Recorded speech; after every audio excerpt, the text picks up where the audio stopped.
Dòng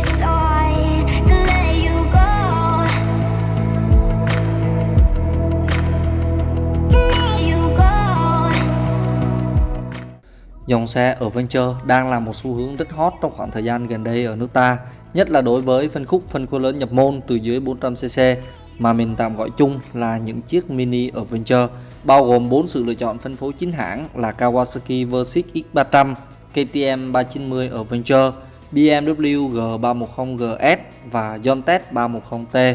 Tất cả thì mình đều đã có video riêng rồi.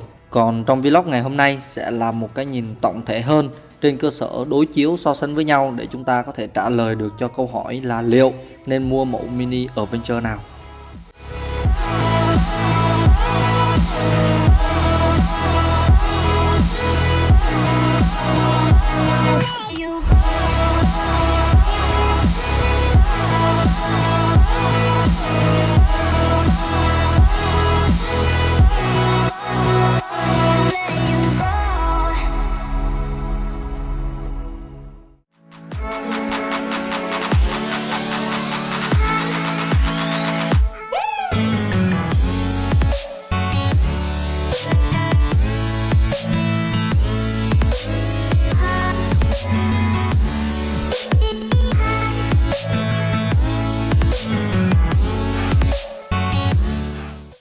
Đầu tiên là Kawasaki Versys X300.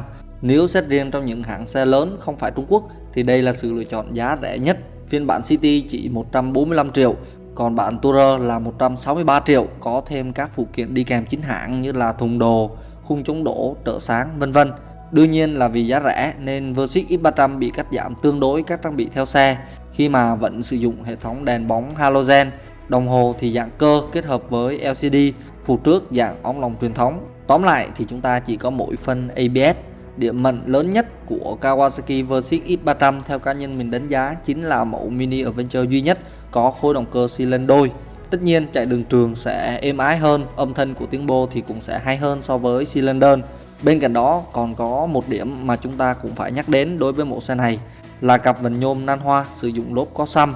Ưu nhược điểm thì mình cũng đã nói rất nhiều lần rồi, nhưng dù sao thì vẫn rất là vui vì nó giúp chúng ta có thêm một sự lựa chọn khác biệt. Thứ hai, KTM 390 Adventure. Mình phải khẳng định luôn đây là một sự lựa chọn đến nhất dành cho những bạn ưa thích chạy off-road trong cả 4 sự lựa chọn mình vừa nêu, và cũng là mẫu xe có nhiều trang bị công nghệ hiện đại nhất có thể kể đến như là hệ thống đèn full LED, phụ trước upside down, phụ sau monoshock điều của WB và có nút tùy chỉnh. Phần ABS có chế độ Super Moto, tách riêng ABS bên sau, đặc biệt là có cả ABS cornering. Rồi nào là ga điện tử, màn hình TFT có thể kết nối với smartphone, nào là traction control, sleep clutch, tùy chọn quick shift 2 chiều vân vân.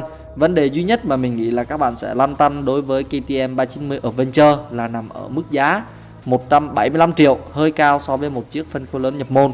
Tuy nhiên thực tế đây vẫn chưa phải là chiếc mini Adventure có giá cao nhất, bởi vì BMW G310GS hiện đã được bán chính hãng lên đến 179 triệu, nhưng lại chỉ có những trang bị cơ bản, rồi cũng là xi lanh đơn, sức mạnh mã lực hay mô men xoắn cũng không có gì là nổi bật.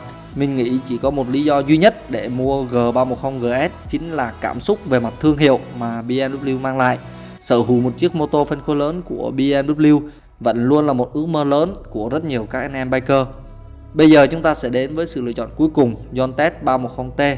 Điểm mạnh của thương hiệu Trung Quốc thì luôn luôn là thiết kế rất đẹp đi cùng với mức giá cực sốc 98 triệu cho một chiếc Adventure 312cc, hai chế độ lái Eco và Sport, có đầy đủ phụ upside down, phân ABS 2 kênh, màn hình TFT, hệ thống Smart Key, gấp sau dạng đơn, hệ nút bấm trên tay lái có đèn viền LED, đặc biệt là tính năng mở yên, mở nắp bình xăng và điều chỉnh độ cao thấp của kính chắn gió bằng điện thông qua nút bấm trên tay lái. Thực sự rất là hấp dẫn.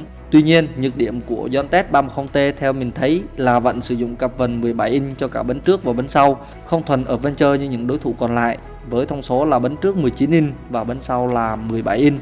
Bên cạnh đó đương nhiên vẫn còn cái định kiến chung của thị trường về hàng tàu, chất lượng, độ bền, tính thanh khoản vân vân. Chốt lại quan điểm cá nhân của mình, giá rẻ thì chọn Yontech 310T, còn nếu vẫn muốn giá rẻ nhưng không phải là Trung Quốc thì chọn Kawasaki Versys X300. Đặc biệt là mẫu xe này có hai máy và vành nan hoa. KTM 390 Adventure thì dành cho những anh em muốn try hard hơn một chút về off-road, thiết kế khác biệt, công nghệ hiện đại. Và cuối cùng BMW G310 GS thì dành cho những anh em nào nhiều tiền mê xe BMW. Các bạn có đồng ý với quan điểm của mình hay không?